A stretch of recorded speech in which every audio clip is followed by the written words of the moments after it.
Hello everyone. In this video, we will learn how to use library. In our last video, we saw what is a library and we also saw how to include that library in our Arduino IDE. So we have included now two libraries in our Arduino IDE and we'll see how to use them. To use a library, we need to follow these 5 steps.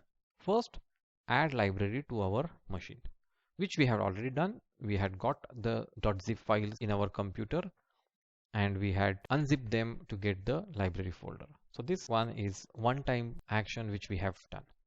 Then include the library in Arduino IDE. This step also we have done. We saw 3 different ways of adding that. The next step is to include library in program. Including library in a program is a very easy step, but it is a step required to be done every time you write a new program. So we'll go to Sketch, include library, and then we'll go to the library which we want to include and we'll just click on that. And if you see here, that includes the library. Now, if you know the library name properly, instead of going through Sketch, you can even type this command. But it is advisable to follow the step, go to Sketch and include library, because the library name will not be incorrectly spelled. So now we have included Curio Fire Motor library in our program. So we have done this step. Now we want to create an instance of library. Library is available to all the programs. So it is not only available to one program, but it is available to all the programs. To ensure that it is available to all the program, what we need to do is we need to create an instance of a library, or we can call it as a clone of a library. Clone will have all the properties, all the characteristics, all the traits of the original, which means even the clone of a library or the instance of a library will have all the functions available. And that also ensures that the same library can be used by many programs without any interference. To do that, we need to have main method of the library. Generally, the main method of the library is the name of the library. Now in this case, we know our main method is named exactly like our library name. So we'll use this. And we need to give our instance a name. I will give name as V1 and then end the line of code with a semicolon. So that means I have now created an instance of Curio Fire Motor library, and that instance is named as V1. So we have done the 4th step.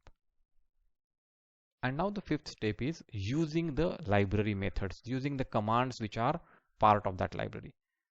Now I know that there is a command of this library called forward, and it requires 2 arguments, speed of left motor and speed of right motor. So I'm going to give this speed 255 to both the motors.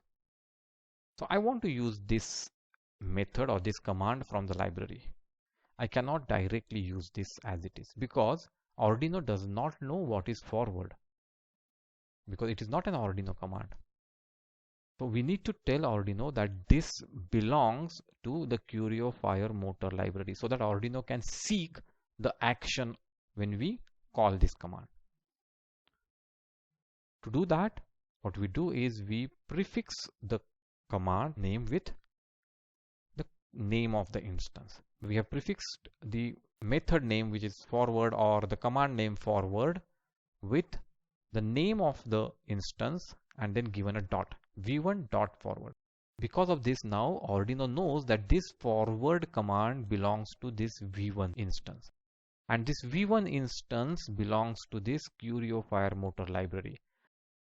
And hence, when we make a call to our function forward or make a call to this method, Arduino takes it to the library, fetches the actions which are written inside this forward function and performs those actions.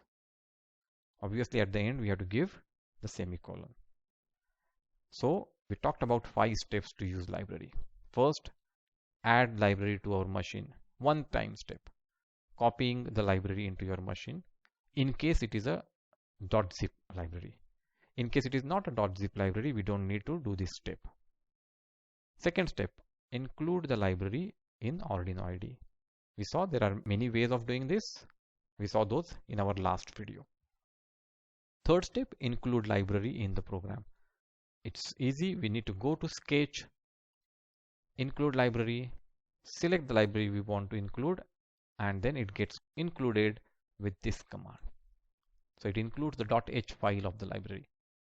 Then create an instance of library. Because library is used by multiple programs, we need to create an instance, and that is created by calling the main method of library space giving the name to our instance, and then use those library methods or the commands. While using them, we prefix them with the name of the instance and dot. This way we are able to create a link and we are able to point to the correct place where we have to fetch the instructions to execute this command.